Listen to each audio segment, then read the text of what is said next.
On this episode, we discuss that pesky topic of screen time with the Sprogs, and we debate our best challenging game selections on the Pixel Picks Showdown. All this and more on the Pixel Parent Podcast.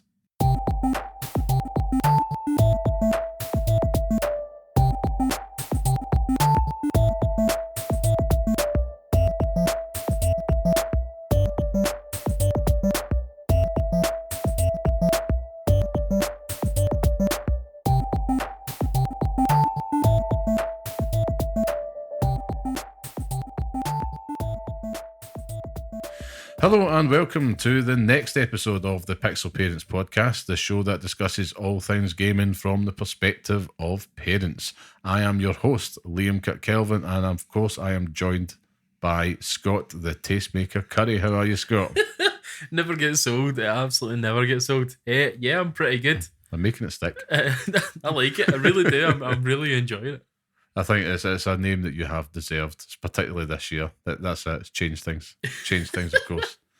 But anyway, before we get into things, of course, if you want to be part of the podcast or just write in with your thoughts as what it's like to be a gaming parent yourself, come say hello and share your thoughts with us at Pixel_Parents on Twitter or X. I still hate saying that. Or write to us at the Pixel Parents Podcast at gmail.com. Of course, with all that out the road, Scott, what have you been playing this week? I think we should actually start off with you telling us what we've been playing this week. A rebuttal. I like it. I feel like it's probably better that you go first so we don't get to kind of spoiler territory. So I know sort of where to kind of come in from, but I'll let you take the floor. Okay, well, if people have been, following us up to this point, I suppose it should come as no surprise that, of course, I am playing Final Fantasy VII Rebirth, because that's just what happens when you're just juggling responsibilities and getting through a very, very, very large game like this. But I've picked things back up, Scott, pleased to say. I'm making my way through chapter 11, I think it is. So, I've went back. Well, of course, if you haven't played it, I will try to keep the spoilers light, but I'm going to talk about where I am. So if you've not played it, just avert your ears for a few minutes, but here we go. So I am at the kind of rebuilt Nibelheim village, of course, just back to where it all began for Cloud and Tifa and co. And just kind of rediscovering my kind of love and kind of momentum for the game.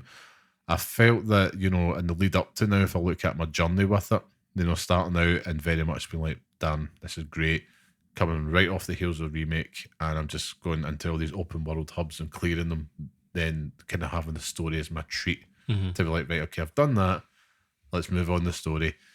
But then, once they chuck about 4 or 5, maybe 6 of these hubs at me, I'm like, right, okay, and I've started to kind of whittle down my activities, kind of focusing on Queen's Blood, and then just kind of moving on. And just kind of try to make sure that I'm at least kind of on par with the recommended level before going on. But at this point, I feel like it's all downhill now. Like I'm just wanting that story, which is, I suppose, a bit of a shame, but it's not affecting my enjoyment for the game. I think it's definitely, made me look at it from the perspective of, this was a critical darling, absolutely glowing. And I think deservedly so. The production values are through the roof. The characters, the story, how it's presented, the combat, the actual gameplay is fantastic. But that open world, man, that's, I'm still going to say it. People will say, oh, it's dead like Ubisoft games. I'm like, yeah, but the Ubisoft games now are better than the open world in this. And if anything, if we're going to, it's getting a bit old. Yeah. People think, oh, the Ubisoft world design's getting old, and I'm thinking, well, the kind of criticism around it is kind of getting a bit old for me at this point. But hey, that's just my 2 cents on it. But I definitely think it kind of lets it down over time, because it just kind of feels like it's filler a little bit. But at the same time, I thought, do you know what? I'm ready to kind of move on and finish this game. So that's kind of what I'm focusing on doing, and I'm still loving it. I'm really, I'm entering this as someone who never finished the OG Final Fantasy VII, so I'm kind of going into this with open eyes, kind of like, whoa, what's coming next? And I'm buying a ticket, taking a ride, that type of thing. and I'm still really enjoying it. I have my theories, which I'll promise to not share, and I think by the time I finish this, we'll do like a little spoiler-filled section on what you're playing, just to kind of go through that, because I'd love to kind of air some stuff with you, and also I want to get your reaction as someone who has played this and obviously adore the game, and just kind of go from that perspective of like, what did you make of it? You know, because it's a really good kind of thing to contrast. But yeah, right now I'm at Nibelheim. I think I've got through that whole thing with the, what was it said the last time, the trials. It's Nikini. Yeah. And that did kind of grate a bit, but you know, it's one of those ones where I'm like, this is good. You know, it's good eating. Yeah, good eating I feel like the stuff with, you know, Red 13 is that you have to go through it. Is that even with the side quests and stuff like that? Because I said in the last episode, I gave up on them immediately, and it was a side quest in Nibelheim that, you know, it broke me. I was like, I'm not. You know, I kind of persevered a wee bit longer. I was like, right, I'll keep on going with the proto relics and stuff, even though all of my motivation for them was taken away through the two that you don't get when you're in. Where is it? Oh, what's the place? Kind of. Oh, it's the part. It's when you get into the desert, and it's the Corel region. Yeah, it's Corel. Yeah. So it's Corel. So, the two that you don't get there. You don't get them till later in the story, and that's fine, but all of my motivation for getting them was just completely lost at that point. Yeah. But, you know, a lot of the side quests do develop characters. Yeah. And you get to see a lot more about, like, Yuffie. You get to kind of find out a bit more about Tifa, which is things that you don't really find out in the main game, which is good. But it's when you start, and it's kind of long way for a shortcut at a point. You know, I'd rather just get the interaction rather than having to, you know, go and collect something for some random person to come back and do this and do that. But the one in Nibelheim, you'll get to, if you're still working through some of the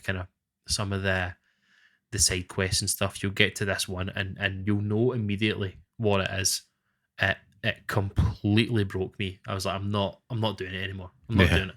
So skip through it. And yeah, but I think that with the stuff we read, and you've seen it with Barrett as well, is that it kind of fleshes them out a bit more.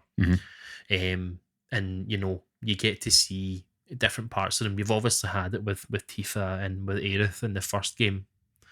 Barrett's left, you know, purposely obscure for reasons that we now know why. Yeah. And I think I don't really have to be kind of careful about spoilers for a game that's so old, but you know, we now know what happened there. But yeah, I mean, it's definitely something that these side quests and everything they're all necessary at a point, and I think there's a part of me that will go back and do them. But I'll let you finish what you've got to say, and then I'll come in. I think it's definitely, you know, I'm really happy that the momentum's back. I did find it kind of hard to kind of get back on the train after taking some time off of it. Just because the game is so big, and I'm also recognising at this point I've probably put about, you know, 70 hours into this series at this point collectively. I mean, I've been playing this for months at this point, which is a lot. But I think it's also just because I've got other games kind of building up behind me now. Yeah, ones that I, you know, probably foolishly bought thinking I'll have that done in time, no bother, and it was, you know, in earnest, and all it takes is, you know, something to kind of derail you a bit, you know, if you're feeling a bit, you know, under the weather or whatnot, or if in my case the kids are not well as well, it just kind of takes your focus away. But it's definitely something that I'm determined to kind of fix, or to finish over the next coming week or so, actually. All going well. I've got couple of nights ahead where I've got some quiet time where I can do it, and yeah, I think I'm really just trying to stay the course. But I'm at this point, I'm kind of, you know, settled in my party. I know exactly who I want to kind of go into battle with. Who are you running with at the moment? Me right now. I've tried pretty much every combination, but the ones I'm actually surprisingly sticking with, because I didn't like it at first. I've got Yuffie in there. because that ninjutsu is just It's so the OP. best thing on earth. So OP, but it's amazing. Mm-hmm. And Tifa, of course. Yep. And of course, I've got Cloud as part of that. It's just stagger. It's just stagger machines at that point. Yeah. Tifa's so good at building stagger. Yuffie for her elemental weaknesses and stuff as well. God. Then you start to build in, different abilities that they might have and things as well. It completely crushes everything in front of you. I found that for the most part, those would be the part of the kind of abdomen myself. But I would also, conventional Tifa and Aerith every single time. Yeah. I don't know why, but you kind of fall into that pattern where you get the healing buffs and stuff as well, and Yeah. you start using the magic and stuff. But there was also a part in that game where I was throwing Kate Sith in there I'd be saying, lot, yeah. and strangely enjoying it. Like very much became like an integral part of my party at a point. Like so good, and I think that's part of the joy that I found in it, and sort of maybe kind of held off in the actual side parts of it, but in the parts that I was playing, just fannying about with my parties and stuff like that was great. Loved it. Because I would always dabble with Barrett in and out there, especially if I kind of thought there's a lot of flying enemies or enemies at a distance. Like he's good to have about, but he always felt, and I understand why. I just wanted his gun to just have a little bit more heft behind it, and I've mastered a lot of these like guns that I do have, and I do tend to favour strength, I suppose, over like magic builds and all that as well, which is why I'm not going towards Aerith and stuff like that. And Kate Sith definitely felt like a very specialist type character. But I think as you start to play it, you realise that there's a few different ways to do it. Yeah. And as you'll realise soon, it pays off. Yeah. If you can persevere, it pays off. But yeah, I'll say no more in that way. Okay. I would recommend using them if you can. I'll definitely. I'm still going to like dabble, and I think the game does a good job of kind of locking your party members just to make sure that you're kind of getting that feel for them. I mean, that section we talked about where you've Red and Barrett all the way through it, and it was actually like, all right, I kind of forgot that Red was a pretty good character to use, if I'm honest, because I was just so set in my way. Because once I unlocked Yuffie, at first I thought, I can't be bothered with her. I just found her character so annoying, but she's annoyingly endearing. She's so good. She's so good. So endearing. And it's the way that they all develop. It's incredible. And Yuffie becomes indispensable. Yeah. Like at a point, really she's first name in the team sheet every single time, and then and then definitely Tifa. You could interchange them, but getting them both in there, it's just a complete juggernaut. Especially the moment that I think it clicked with me with her was, and it was actually probably one of my favourite points in this game so far, was the boss fight with Scarlet. Yeah, and oh my god, I had so much fun playing that, and so it was it's such a good boss fight. Yeah, it's a throwback to the DLC for Remake, because the DLC for Remake's obviously the Yuffie episode where you find out a bit more about her and the motivations for her and stuff as well.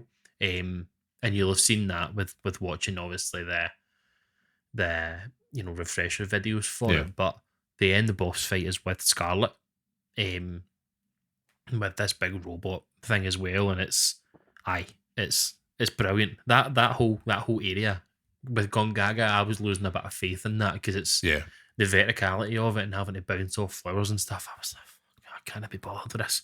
Cannot be bothered with it. But you get through it and you're rewarded with this area and more story development and stuff as well, which is great. But definitely that's where Yuffie comes into her own. And you'll find that you will it'll change. It might change kind of from now to the end, but Yuffie will be there. Tifa will definitely be there.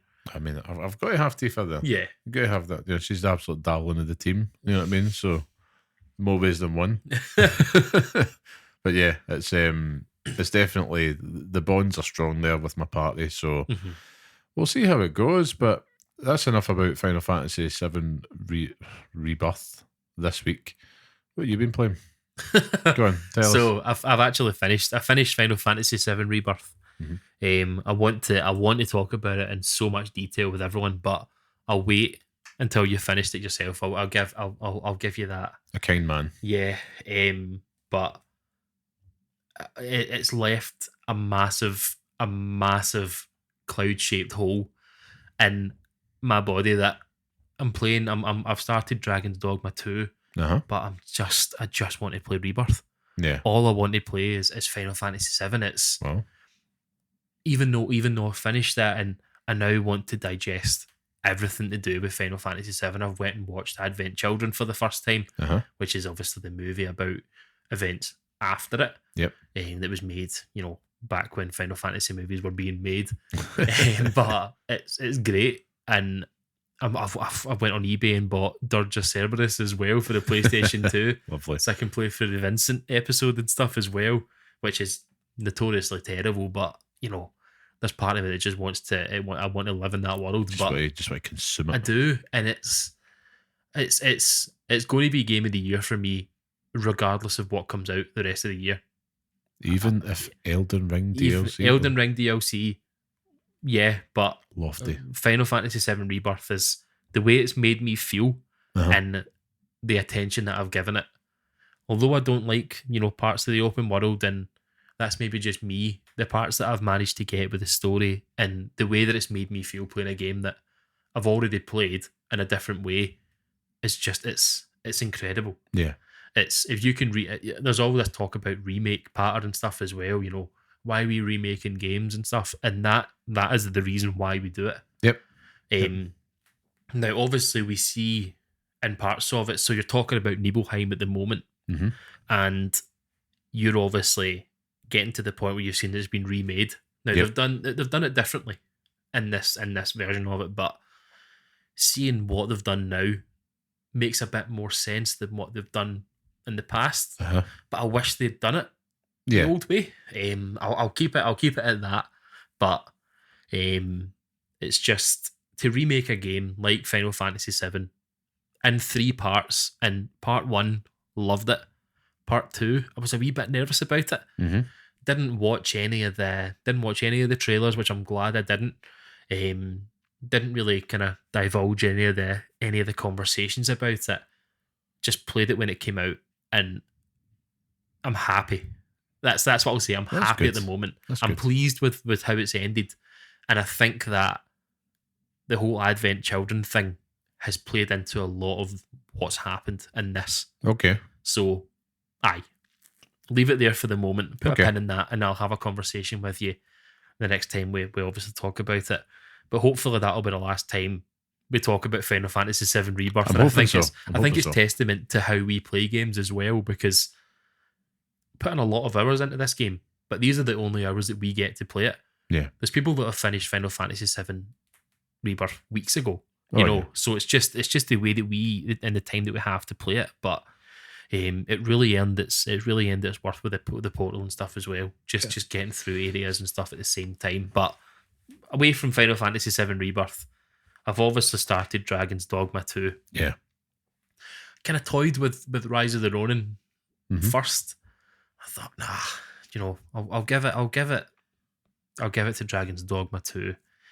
And main character, I've been looking at people making all these characters and stuff, and you see the unique characters in the game, and the character creation tools are brilliant. Yeah. You could make anyone. I could go on there and make Cloud and make me feel like I'm playing Final Fantasy VII. I thought that's where you were going with it. No. I made Sting. So WCW Sting is the character. Nice. And if you are listening to this and you want to go and have a look, go and check my Twitter, because there's a picture on there of him randomly quoted by Barbarito as well. Shout out Barbarito. But been playing that.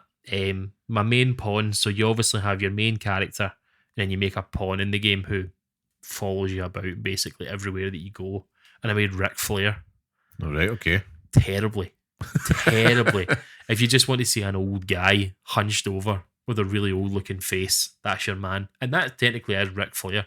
All right, okay. But doesn't look anything like him. Sting, there's a wee bit there, you know, the way that you look at him sometimes and the way when he opens his mouth, it's like, that's Sting. That is Sting. But Ric Flair looks absolutely nothing like him. But there's some enjoyment in seeing these wee characters on screen, and it's brilliant, you know. And he's still very, very much in the foothills of that game very early. So I've obviously been off now. So kind of Easter holidays have come and I've been off for the last few days. And I must have started it on Saturday, probably. And we're on Tuesday now. Tuesday? Wednesday? Yeah, Tuesday. Tuesday. Yeah. So I've played it every single night for about 3 or 4 hours a night. Right. And I am pretty early on, but I don't really know how I feel about it. I think that they tell you that the game doesn't really, you know, click into place until about sort of 10, 12 hours, and I'm getting there now. And you know, chestnut. there are parts of it that I enjoy, but I'm kind of finding the same way that I felt about the first one, that it's good, but there's also just a wee bit of like jankiness about it. Yeah, it's like, you know, we spoke in the last episode about, you know, having these televisions and the need for a PlayStation 5 Pro. Yeah. And I'm playing Dragon's Dogma 2 and the areas look great. Everything about it, you know, combat wise, I do enjoy, but if you told me that game came out for the PlayStation 3, I wouldn't think anything of it. I'd say it's an up-res version of Dragon's Dogma 1 with more quality of life improvements. 100%. I don't, it's not to knock it, you know, it's obviously got its fans, and maybe I'm just not one of them, but it is just one of these games where I'm kind of like, I've bought it. I'm playing it now. I think I said that. I said this in the last episode as well, but I've bought it now.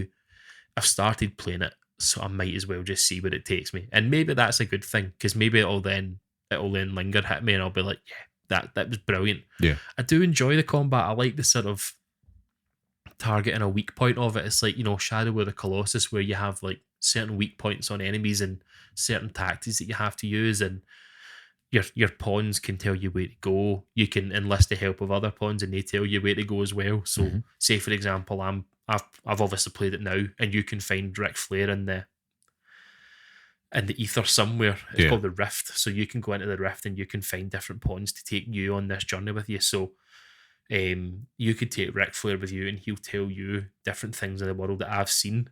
So like if I've found a chest somewhere, he'll say, oh, my master found this chest here, and he'll take you to it. You can get him to do that, and it's brilliant. I think that's class, and I think that there's a lot in there with that, but it also just feels a bit hollow. Yeah, I'm fighting the same enemies pretty much every single time. It's goblins, weird lizard things, or humans.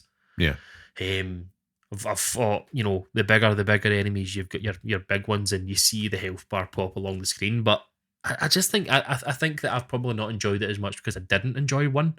Yeah.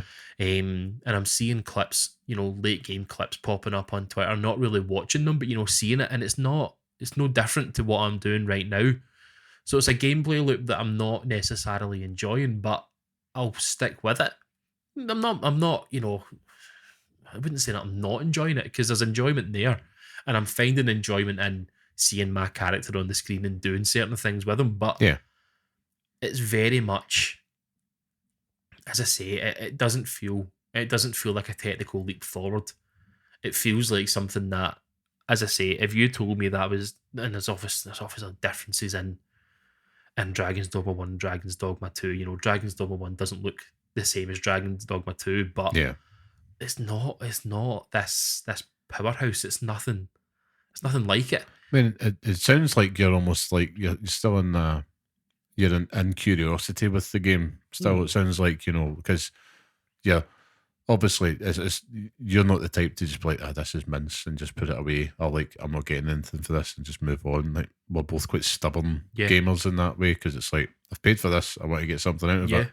And obviously, where there's smoke there's fire. I mean, the praise that game got came out of nowhere. And to the point where I'm like, hey, I need to check this out, because everyone's like, this is, you know, fantasy adventure, liberating, free, on par with Elden Ring, Skyrim, in terms of like the type of, kind of the impact of the experience. It's not the same type of game, I know that, but it's one of those ones where I really do hope it clicks. I think with soon. you it'll click. Yeah. I think with you'll turn that game on and you'll love it minute one. It's That's got good. it's got everything that you'll enjoy about it. You could go on there and make, Aragon or something and you would love it. God, yes. Walking around that world just doing it is great. But for me, I'm not really into that, high fantasy nonsense. It's not. I'm sure My Final weakness. Fantasy fan, but Final Fantasy 16 was pretty much that in a nutshell. And I enjoyed Final Fantasy 16, but it kind of wore itself a wee bit thin with me. But with Dragon's Dogma 2, it's good. I'll give it that. It's great at what it wants to do, and it does really well. But there's also just parts of me that are like, I don't know if I'm really enjoying this at the moment. I don't like the way the characters interact with each other. Yeah. But I guess it's just where I am at the moment, and hopefully it will click. But definitely the way that the characters interact in terms of your pawns is hilarious. The voice acting is it's hilarious. Yeah. There's lines of dialogue that you'll hear all the time, and the way that they say things in it, it's like how could you greenlight that? Like, how could that have gone through? Yeah. But it's obviously doing something right because it's sold a bazillion copies so far. 2.5 million. So it's obviously doing something right there. And I think a lot of that is obviously going to be people who enjoyed Dragon's Dogma initially, and I didn't. I've played through that game countless times to a certain point, turned it off, and never turned it back on again. Yeah. I do enjoy the big scale, the kind of larger scale fights. Fought a dragon yesterday, and it was class, brilliant. Yeah. Actually having to sort of tactically approach this thing is great, but I don't know. And hopefully next week the conversation's different, but for now at least I'm not 100% convinced on it. And it is one of those things where I'm like, maybe I'll just play Rise of the Ronin instead.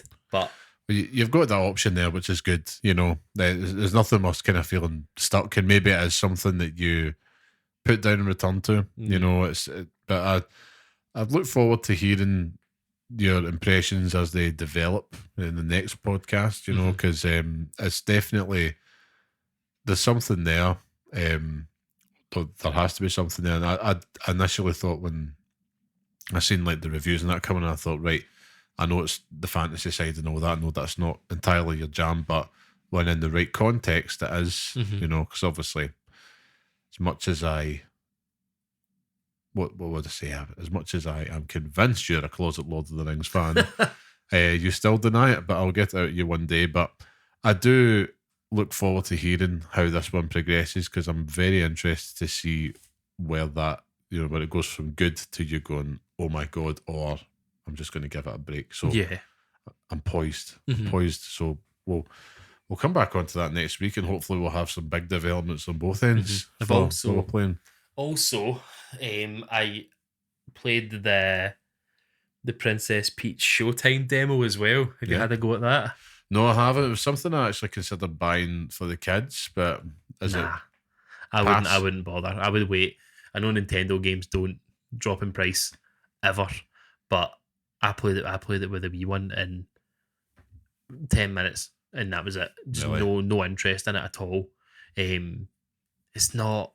I didn't find it an engaging at all. And, it's pink. It's Princess Peach, but it just wasn't for me. Yeah, I mean, I've found that if I'm playing stuff like that, I played Mario Wonder with my son, and he just wants to play Yoshi all the time. Like, Yoshi's the big thing. I was actually tempted to try and dig out like Yoshi's Woolly World or something like that for him. But yeah, it seems to be Yoshi's number one, and Peach they're interested enough in. But even when like watching the Mario movie, like I even thought like, my daughter would be more interested in Peach, but she's just like big on Luigi, like she's Luigi daft. Quite right. Yeah, the absolute goat of Mario. It's just, anyway, I'm obviously not the target audience. 32-year-old man isn't the target audience for that game. Yes, that's what we do have to remember. Exactly, but it just, I just couldn't.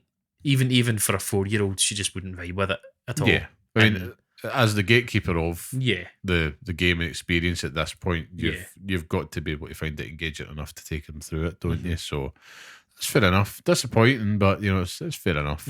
But I'd bring it up. Speaking of the little ones, I suppose we go on to our main topic for this week. And last week we had a little bit more of a fun feature. This week I thought we would kind of focus a little bit more on the kind of mechanics around parenting, particularly when it comes to gaming. And I thought we'd just kind of talk about screen time management specifically this week, and specifically just, what do we do to manage it? Because I know all of our kids just now are at that age where they do have access or have their own screen, like kind of, I don't know the word, screen device. And, are they playing games on it? What do you kind of do to kind of manage that? So I'm just going to kind of pop them on over to yourself to start, Scott. I think it's tough. I think it is tough because, our little one doesn't necessarily have. We've thought about, tablet of our own, and you always go into parenthood with the opinion that, nah, I'm never going to give them a device, She'll have canvas and brush. Yeah, she'll never see an iPad, or she'll never watch anything, or blah, blah, blah. And immediately, just for 5 minutes piece, it changes. It changes like that, drop of a hat. I remember when it changed for us, and I'll tell you a story, but it's with the best of intentions. It's for us, it's only used even when we really need to use it. Yeah. As I say, she's 4, so she's got no need to sit down and watch an iPad all day. If we're traveling somewhere, she'll maybe watch something in the car. She's got her own Netflix part of it, so she's got her own wee thingy on Netflix, so she can watch Gabby's Dollhouse or something on there. Big up Gabby. I'm an absolute fiend for it. But it was just, we had it in lockdown. Yeah. And there's only so many things you can do when you can't leave the house. Yeah. You can go for a walk here and there, but she's like, 9 months old. She's no interest in like going out for walks and things. She might just want to sit and play in the house. Or if she's getting older, you might just want, a wee bit of peace to kind of maybe do the dishes, or just sit and rest. But I remember that year, Christmas time, she got absolutely obsessed with snowmen. Yeah. Never seen a snowman in her life. Never seen snow in her life until she was 1.5. But she was obsessed with snowmen. So we used to watch this video, 1.5 minutes long, and it would show you how to build a snowman. And she would watch it and watch it and watch it and watch it. And it was hilarious just watching her react to it and things as well. And that became, the gateway drug, which is YouTube. Yeah. And it's something that we've had quite a tenuous, me and my wife have had quite a tenuous relationship with YouTube with a little one, because we would give her the phone, we'd be travelling somewhere, so we'd go to Centre Parks every year and she'd sit and watch something on the phone. And there was a day where we could just hear random noises coming out of the phone, and we looked at it and it was just weird cartoons that, no right being on YouTube, or no right, being kind of marketed towards children. So we started being a bit more careful with what we were showing her, and we just basically said, YouTube's probably not the thing for her. She can click off it, she can click on certain things. She's getting old enough now that she knows the mechanics of how the phone works. So she'll now just put them on Netflix. And the good thing about Netflix is it's got a button at the bottom that you can press lock. Yeah. And locks the screen. You can't touch it. So she can just sit and watch something on the phone, and it'll just repeat and repeat and repeat the next episode. So we kind of deal with that for her, but it's within reason, When we're in the house, the telly's hers. I think I've given that up. I've given the telly up completely, because if I'm watching something and if they walk in the house, it's immediately straight to cartoons. Yeah. And secretly pretend that I hate it, but I absolutely love it. Loving it. But that's basically what we do. She's not old enough to start gaming and things as well. So I think I'd have to come at that through experience with other family members and stuff as well. Yeah. And maybe look at it through how my parents managed it as well, which they didn't. You know, my parents were terrible for it. I talked to my wife about it all the time, and she would ask me, you know, I'd be out playing, you know, half the day. The rest of it, I'm at home playing my PlayStation, and that was just normal. Yeah. My mum and dad would shower me in, you know, PlayStation stuff because it kept me busy. Yeah. And maybe to a detriment now, but it's I think that we all go into it with the best of intentions, where we say we're not going to give them it. Yeah. But there is a place for it. I think that there's a place for it there, and you see it through different ways that they can learn online as well.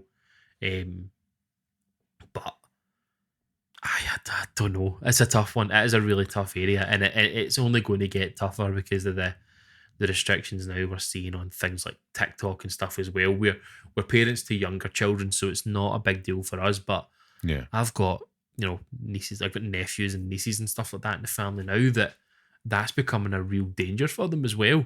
Mm-hmm. I've got like some of the jokes and stuff that they send me, like, and some of the things that they talk to me that they see on TikTok. It's mad. Yeah. And some of the stuff I see on TikTok is horrendous. But I mean, that's just yours. That's just your TikToks. But it's, all my first talks that I send you. It's I don't know. There's a place for technology, but there's also a place for it to be limited. Yeah.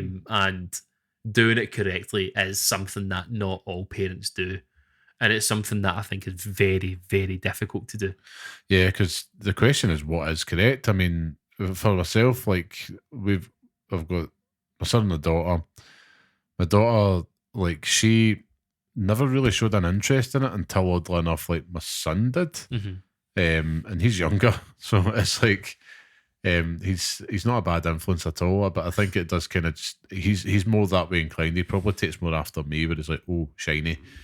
But it started off like we had like an old iPhone like kicking about. Mm-hmm. It was my wife's old one, and she had upgraded her phone, and this thing was beaten to all hell. So it's like, oh, I want to kind of watch a video, and it's like, right, okay, well, there's a couple of like videos that we would put on like YouTube on the TV for them. It was like some dancing pineapples or something like that. It was quite very much sensory, baby sensory type stuff, and it kind of went through there, but she would never really watch it for long and put it down.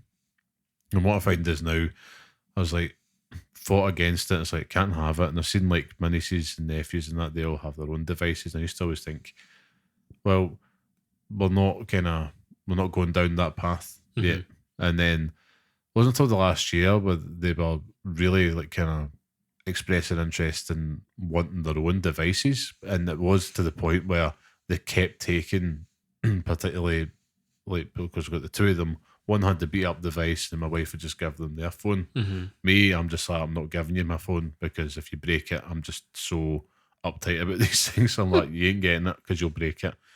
But my wife says, like, you know, fine, just take it. But then we were like, that, right, this has to stop. So we end up at Christmas there, we both got them their first kind of like little tablet devices. Yeah. And that was interesting because for the first time I had to basically lock down a device. So basically I can access it all and manage it, you know, kind of put in, I suppose, limits and stuff like that when they can use it. So it's really just kind of YouTube Kids, and they can download games, stuff and all that on it. So that's kind of been the first foray.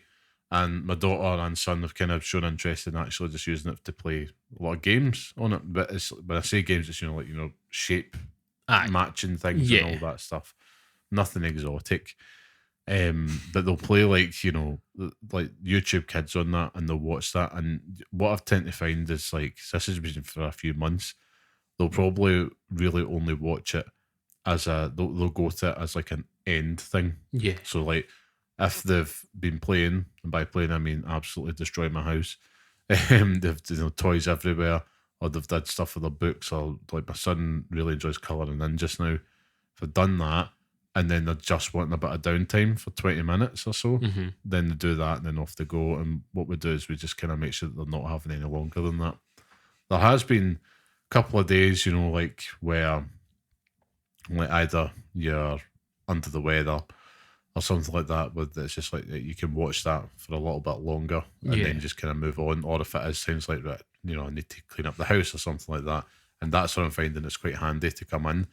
But in terms of a management thing, it's always something you just have to kind of be strict on in yourself to make sure, right, just don't, like, at no point they just sit all day with it. Yeah. Like, I don't think they've had it for like an hour. Yeah. You know what I mean? Like, I would feel really bad about that because it's like they've just been sitting watching it, and I'm not judging people that do that. Yeah. It's just very conscious of it's a very easy, like, slippery slope, and it's something that I talk about,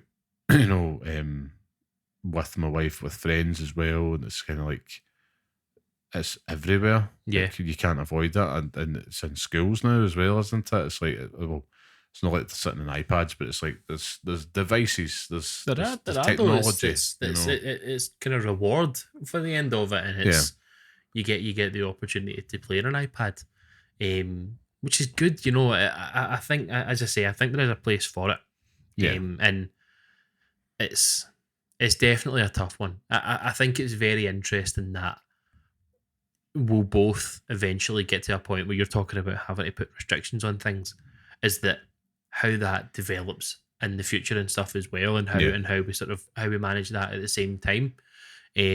But for the moment, at least, making sure they're not watching stuff they shouldn't. Yeah, exactly.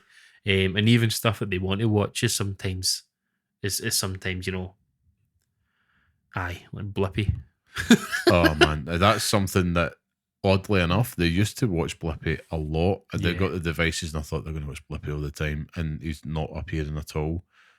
Actually, one thing my daughter does love to watch on it is Funbox, which is like a Scottish kind of based kind of folk children's show. It's no longer about anymore. Shout out to them, by the way, that they did an awesome job, but it's kind of like a spin-off of the Singing Kettle, I suppose, in a nutshell. But it's its own thing, and she just loves kind of watching those things. Also, like, my daughter has ASD as well, so it's like those kind of repetitive type things.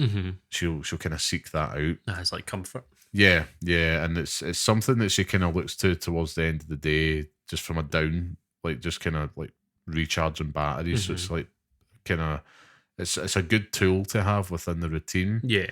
Especially if you're getting overwhelmed, and you do need to kind of clear up the clutter and all that, because it can become quite overwhelming for all involved. But it's quite funny because I could be sitting there and I just get pings on my phone later, and it's like, Hadouken!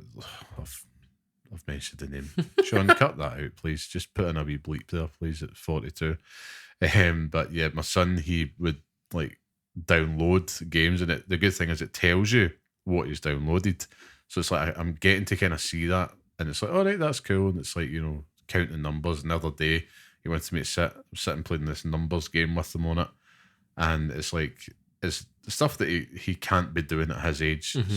He's 3, he's about to be 4, and it's like, right, you can't do that yet. But it was kind of cool, because then I kind of had to think ways around of how to enable him to play the game in his own way, because he can recognize 1, 2, 3, 4, 5, and it's like, right, well, I'm not going to ask you multiple, this plus that just now, but I'll find ways to do it so we can count it out together, so you can get it. Teaching's not my forte, but it's like, I'm finding ways to kind of interact with it. But what I tend to find is, as soon as I do that, he's lost interest. Lost all interest in it. Yep. Back to the Avengers toys or back to something else, and they just love that. The thing that always gives me heart is that nothing comes close to taking them out. Like, if you tell them, like any kid, oh, we're going to the park, like, cool. Like, they will drop it and they'll 100%.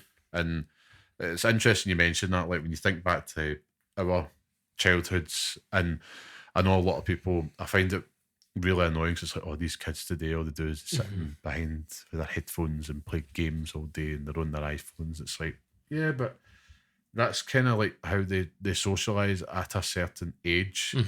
I'm probably like, once they get older kids, but when they're young, I'm like, they're still innocent, and they still want to just kind of engage with the world and play the same way that we did. And they want to go down slides, and they want to go and make a mess and all the rest of it.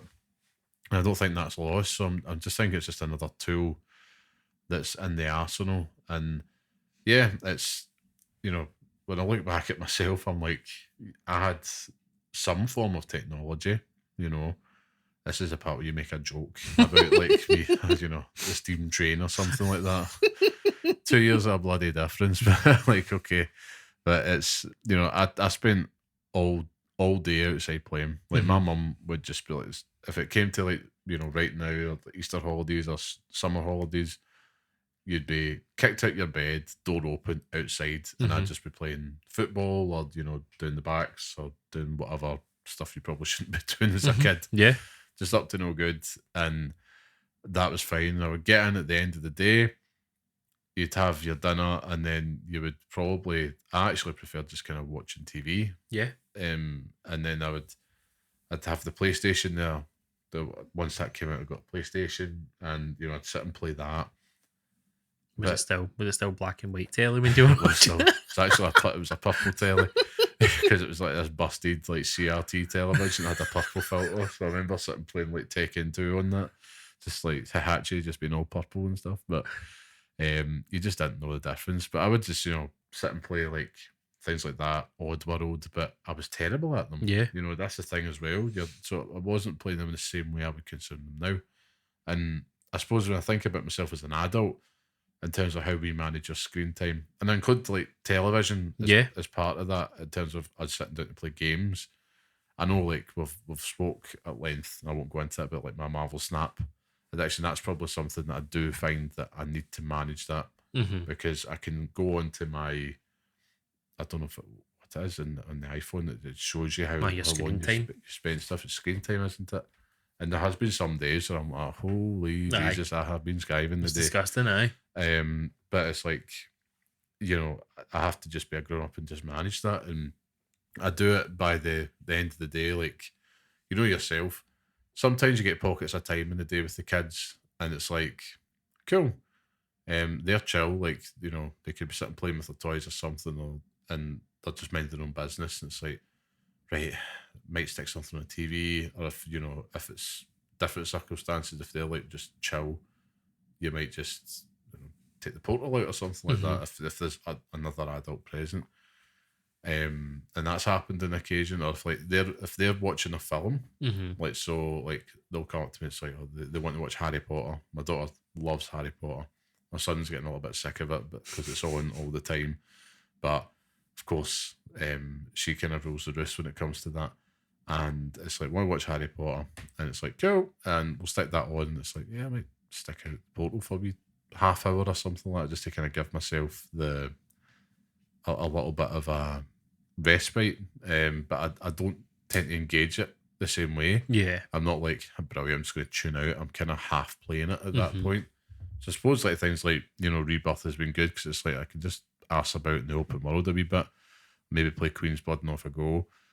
Or like Marvel Snap, like that. Yeah. That's something that's like, I'll just do that and just recharge my batteries and get off and do whatever I need to do next. But it's there is no kind of right or wrong answer. I think there's one, I want to kind of raise a discussion point today, because I know there'll be a lot of other parents out there kind of asking themselves that question, and they'll be struggling as well, probably between, how much time do I give to my kids if they are, do they have like a Nintendo Switch or something like that, and they're wanting to, how much time are they playing that, for example, or on an iPad? How much time do I do it? Is it something, there's their time, there's your time, there's your time together. Screen time kind of bleeds across all of that now in this day and age, doesn't it? And, I suppose the point I want to make really is that if you're in the same position as us, where it's like, we both don't have an answer. We both just kind of have the same approach, which is you just kind of do what's best for your family setup. You know what it's like. It's not. It's different for everyone. I think that's the point of it, is that there's no, as you say, there's no right or wrong answer, and we both do it differently. It's. I can safely say that I'd love to sit down and play something. I'd love to sit down and play my Switch, or something, but I could never get away with it. And there's always something to do as well. Like, Yeah. it could be just sitting playing. I could be getting my hair done, my nails painted. I could be sitting drawing or playing, or my wife might be playing with the wee one. And even while they're doing that, there's always like washing to do or dishes to do or Make the dinner. walking the dog and stuff as well, making the dinner. There's always something to do. And that is kind of how you maybe get on with that.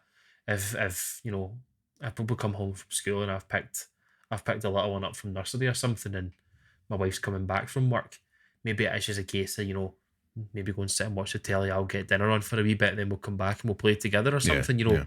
I use it maybe like that. But as she gets older, she's not going to be a gamer. She won't be. I can see it in her. She maybe, as I say, we use it as reward for. There's times where maybe she does something really well, or we're trying to work on accidents and stuff at the moment, where she's maybe having a lot more accidents than she used to. Yeah. Had a lot of sort of tests and stuff to try and work out if it's biological, but it's not. Mm-hmm. And we're trying to say, right, if you can maybe not have accidents for the full day, we can maybe play Sonic or something. I said it a few weeks ago. We can play Sonic, or we can play the Princess Peach game, or we can play anything. Go and play with play with your cards or something. Play with anything, but that's used as a reward at that point. And even then, you can see she's interested in it for about 3 seconds, and then it's Barbies and playing with her babies and stuff. We're playing mums and dads. She says, "Do you want to play mums and dads?" It's like, I play mums and dads every day because I am dad. Do you know what I mean? So it's casting the role. Yeah, that's it. So she won't be like that, but it is. Devices are going to come into it at some point, because I remember it with the nephews where we said they were told immediately that it wasn't going to happen, and you always get the iPad with the blue cover on it, so you can get launched across the room. And I remember seeing them sitting at a dinner table one time with it, and it bothered me. I used to always hate that, but then you become a parent and you realise, maybe that's the moment where you just get a wee minute's peace to actually finish your dinner. And they can just sit and they can chill. Because you always see the prying eyes and things, the kind of judging eyes from other parents and other kind of people within restaurants or different settings, and you don't understand it until you're living in that moment. I'm a big believer in, people always say, oh, in our day and all that. And in your day, we didn't have this. Free access to everything. So there's a way to do it that it's not harmful. And whatever that way is, you'll know what it is for your child. Yeah, that's it. You've got 2 kids and they both probably access it differently. Oh, they 100% do, yeah. Like, they definitely have a natural, like, burnout of it. Yeah. Like, this is at the 20 minutes, and it's usually at the point where you're thinking, they've been very quiet. I might move on to do something else now. And it's like, 20 minutes, I could have did the dishes or something. Yeah. Or usually if it's like from cooking, and it's like, right, I'll get the full thing done, and it's like I hear something, it's like, all right, that's down there. That's it. Half the time I'm just like picking them up off the floor, not the kids, just like the tablets, and just kind of putting them away, and then that's it, and then it's just like they're back onto the toys. And and that's it though. Like then that's no different to then playing with something else. That's it. I think there's a lot of stigma towards technology and how bad it can be, and I think it's correctly so. We're seeing it, and you see it all the time in news articles and things. But when it's used correctly and when it's used in a way that's beneficial and there's no harm in it, then what's the point? Like they could be playing with their toys for 10 minutes, 20 minutes, and then they move on to something else. So what's the problem with it? Exactly. But I think it's definitely tough. Tough. It's tough. But I suppose it's a tough subject. Some could say challenging. And I suppose that leads us on to, of course, this week's Pixel Picks Showdown, the hottest showdown, showdown list debate on the podcast space and the internet, where Scott and I just both pick a game and a certain subject, and we have a gentlemanly debate over which should feature on our Pixel Picks list, which, of course, is the definitive list of games that we would pass on to the next generation of would-be gamers. And this week, it is all about challenging games. And, of course, as a recap from last week, it was all about sports.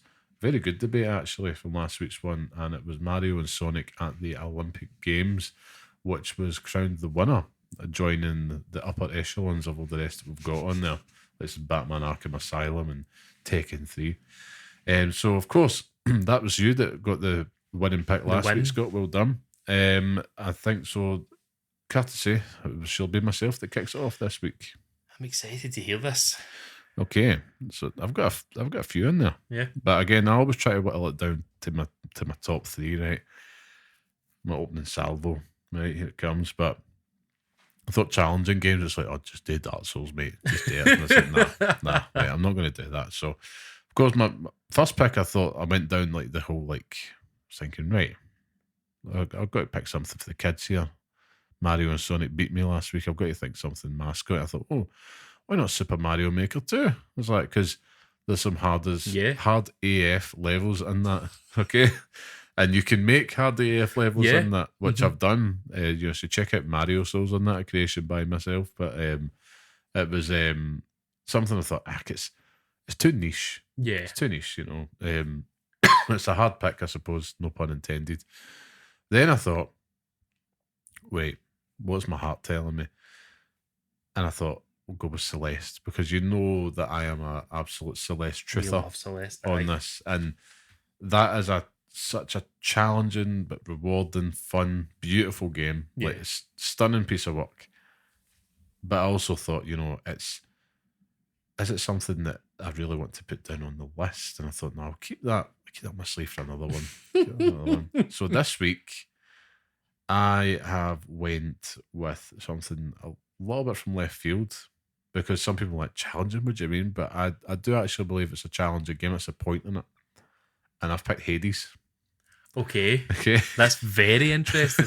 Very interesting. Yes, I've picked Hades just purely because I think it's a massively crafted game that is all about just slowly peppering in that challenge in a way that it becomes addictive, encourages you, but as you grow stronger and you start to conquer more and make your way through this game, of course, with that being that roguelite setup, it is just so damn good. Like, it really is. Like, in terms of something that has everything, I'm like, I didn't want to pick something that was batter your head off the wall hard. Yeah. You know, I think that balance of challenge and reward is there within Hades, and there's so much scope within it. It's not just about, oh my God, I can't beat this boss. And don't get me wrong, there are bosses in that where you're just like, I can't beat this, and then you get your ass kicked and you start all the way back again. But as you start to kind of fly through it, and then you're going through these bosses that took you 5-6 tries, and all of a sudden it's like, what better feeling is there in games, particularly these challenging ones, to have that? So yeah, that's my pick for this week, Hades. Oh God, a tasty pick. One of my favourite games of all time as well. I think it was me that actually made you play that as well. Which it was. I was going to avoid it because I was thinking, oh man, this is going to be hard. You know, but you know, again, another surprise from the Tastemaker Curry. Class, man. So I kind of went down the same path, to be quite honest with you. So initial thoughts, challenging games that I want to pass on.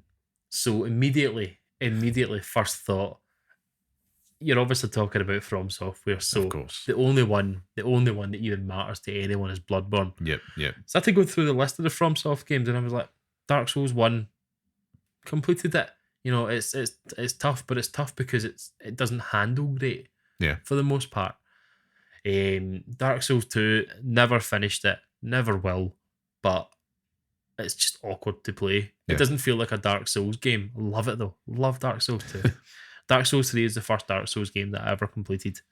And I could play that game to death. But Bloodborne is the one because it holds such a place in my heart that I would literally pass it on to every single person that I've ever spoken to. But that is not the game that I've chosen. Okay. So it became a point where the last few weeks I've been thinking about games that I would actually then pass on that I think would stand a good chance in younger generations in playing. So you look at it and you think, yeah. And this is one that I have it downloaded on my own PlayStation now. I've got it downloaded on my mother-in-law and father-in-law's PlayStation in their house, and it gets played every single time we're there. And Mm-hmm. it is something that beautiful. It can be easy, Okay. but there is elements of it that are so difficult Uh-huh. that I've never completed it. Never Okay. completed it. Which kind of made me think, is it something that I want to throw in the list? But I think that's probably the reason why I would throw it in. Yeah, absolutely. And to spoil it for you, it has also potentially got one of the easiest tutorials on earth that someone particularly really struggled with, and it made news. So, the game that I went with today is Cuphead. Yep. Yep. What can I say about it? It's brilliant. It nearly made my list as well. I was going to pick that. It is, you initially start playing it, you get through the running gun sections, you're thinking, it's hard, but it's not difficult. You beat the first boss, you beat the big, the big ball of water, you kill that, then you start moving through it and you get onto the heavier bosses, and oh my god, the difficulty just ramps up immediately. Oh god, aye. It's wild. You get 3 hits, maybe more, but it's just it would have been remiss not to pick it. As I say, it is on my PlayStation, and my little one will play it. She'll pick it up and she thinks it's hilarious because the way they jump about and stuff, and that's good. But you take it to family parties. You can play it as 2-player. 2 people can play it at the same time. You've got Mugman, Cuphead. You've now got the Lady Cup. I can't remember her name. Don't know her name. No, that's bad. Like something, I'll Google it later down the line. But it is brilliant. It is so good. And I think if it was any other game but Hades, I'd argue because it is there's a space for it, but this is my evil laugh because I knew when I picked Hades, I was like, I can't argue against Hades. It's incredible. So I've never bind here. I played roguelike games in the past and enjoyed them. I did enjoy them. I played Hades on my Nintendo Switch. Loved it. Played it to all hell, and then got it on the Xbox. Played it on that as well. Yeah, exactly. What am I saying? But it's mad, and it develops as you go through. It does, every single. I mean, the sign of a good game is that you come back for more, and that's obviously the point in the roguelikes. But this brings you back every single time with just a wee breadcrumb more of something that's happened, or a wee bit in the past that's happened. Then you start learning about more characters. Yeah. You can start giving them gifts. Yep. You start giving them everything. It's just like, god damn it, that game is in my heart. It is so damn good. And to be fair, Cuphead is a fantastic choice. I mean, you've got something that is one of the most beautiful games ever made. Like everything, the work, the blood, sweat, and tears that's in that game, you can see it. Immediately pick up and play. And I love the fact that they've aped that kind of old 1930s, 40s style animation. And it's so unique and it's got so much character around that. Like, there's not going to be a game like that again. Quite frankly, which is a shame. It's definitely a challenging game. Like, there's no question about that. Surprisingly so. I remember, like, when Cuphead was first announced, it's like, oh, that's cute. And that might be a game like we can play, and that had a little bit of point of difference for the Xbox, I think it was at the time. And then all of a sudden the murmurs came in. It's like, this game's hard as all hell. It's like, what? And then it took on a life of its own at that point. Yeah. And it's not a game that I've finished nowhere near it, because it's like it kicks my ass. Like, it really does. And I need to be in that kind of Ghosts and Goblins style like mindset to be like, I'm going to beat you. That was another one I nearly picked as well. But it was like, I need to try and beat this, but you need to give it that time and dedication. I think that's the difference. Whereas, like, Cuphead is very much like a high jump. Like, you've got a really high bar. You've got to just try your best to get over it and move on. Hades just feels like such a challenge that gradually goes and you grow with it. Yeah. I knew it was an unfair pick. That is an unfair pick. you know my love for Hades as well. It's whenever I have a losing week, I come back with these unfair picks like this. That's unreal. It's do you know I struggled with it because you do immediately think of your From Software games the minute you start thinking about difficult games. It was the same. Bloodborne was something I thought, right, he's definitely going to pick that, so I won't have to pick it. Because Bloodborne is a game that out of all of them, and this goes for both of us, you go back to the most. Yeah. And it's also the one that I think is, apart from Elden Ring, it's also the one that is like easiest, if that makes any sense. Like there's challenge to it, but there's lots more in it that you can kind of work your way around it. Yeah. I mean, I think the challenge feels a little bit, it's not even this forgiving. I think it's just that it's down to the style of the fact that it rewards the aggressive gameplay within it and the mechanics within that. You can get the health back and stuff. And I remember for years, I mean, we've both had journeys with Bloodborne. I mean, but my own personal one, I remember just like buying the game, getting so far, getting a few bosses in. It's like, and I put it down. Then I traded it in. Then all of a sudden it's like, man, I really want to play that again. So I went and bought it again and then put it down. And then it kept going through this cycle for years. And then at that point, I kind of started to grow more in love with FromSoft games, which obviously helped me really. Because I remember playing like Dark Souls 2, just being like, I am all arse at this. Yeah.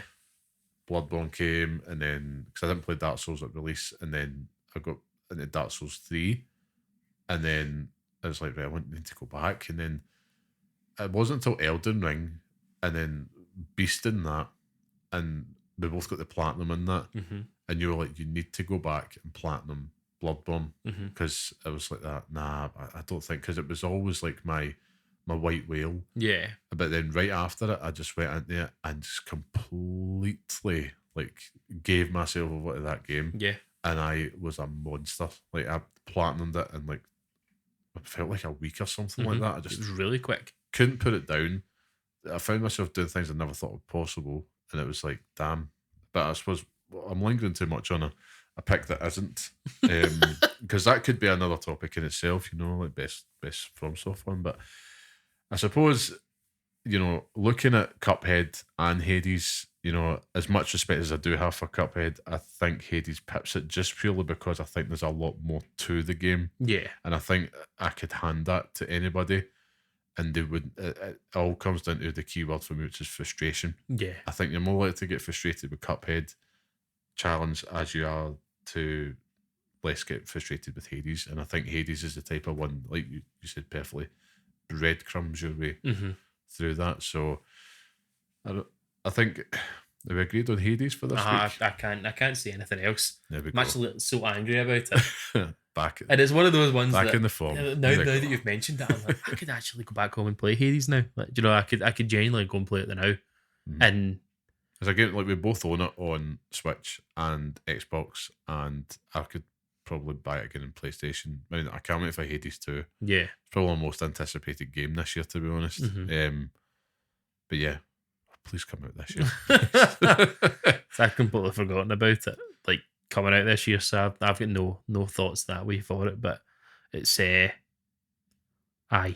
Well, it's got that similar vibe to like your Vampire Survivors and stuff. Like it's maybe not, you just want to come back. You want one more go, just one more. You die to something stupid. You're like, right, okay, quick back into it. And that was a game that that was a toilet game for me. Yeah, good old toilet games. That was a toilet game. I'd take a Switch to the toilet with me. That's one we should add to the list. Toilet games, aye. I think that would win it as well. But it's one of those ones where, you come out with numb legs because you've been playing it for so long. Yeah. You've been sat there for so long in the same position. Pins and needles. Aye, but it's incredible. And come out of nowhere as well. Like, it really did. It really did. I don't think anybody was, unless you obviously were privileged enough to have a preview of that, but like nobody was. I love it when that happens. Yeah. Like, and everybody does, when you just get such a pleasant surprise. And, there's a really good documentary on YouTube, No Clip. Yep. I think it's Daniel Dwyer's channel, and they just did such a good documentary just about how they made that game. So if you're a fan of it, I recommend you watch that, and of course play the game. But yeah, congratulations to Hades. You are week 5 already. Deservedly so. Taking the challenging crown on the Pixel Picks list. So well done. And we'll move on to the next one. I look forward to it next week. Can you get the form back? We'll see. We'll see. But anyway, once again, we just want to thank the listeners again for tuning in. And of course, tell people, well, of course, where you can find you, Scott. Where can they find you online? So I'm on the big tweets, Llamaman91. Come and have a go if you think you're hard enough. Please don't. I talk rubbish on there, and you're welcome to join in this rubbish chat if you want, man. Awesome. And of course, you can find myself at Carmelite. If you can figure out the spelling, come follow me. And again, you'll just find lots of just gaming news and nonsense from myself. And you can join all 40 people that probably sees the tweets as well. It's a big crowd. And of course, I want to give a shout out to our producer and main music man, Sean Murray, for, of course, all of his amazing work that he does on the podcast, and of course, that wonderful jingle that he has crafted for us. And yeah, don't forget you can listen to us on all your major podcast platforms of choice, Spotify, Google, etc. And of course, follow us on Twitter or X at Pixel_Parents. And of course, if you want to write into us with your thoughts, with any of your inputs or any Pixel Picks Showdown choices that you might have in the future, then do so at pixelparentspodcast@gmail.com, or of course on Twitter. We'd love to hear from you. That's all from me. That's all from me. Love leaving you with that. That's all from me, I guess. Yeah. That's great. Well, listen, thanks very much, guys, and goodbye. Play Alan Wake 2. Again.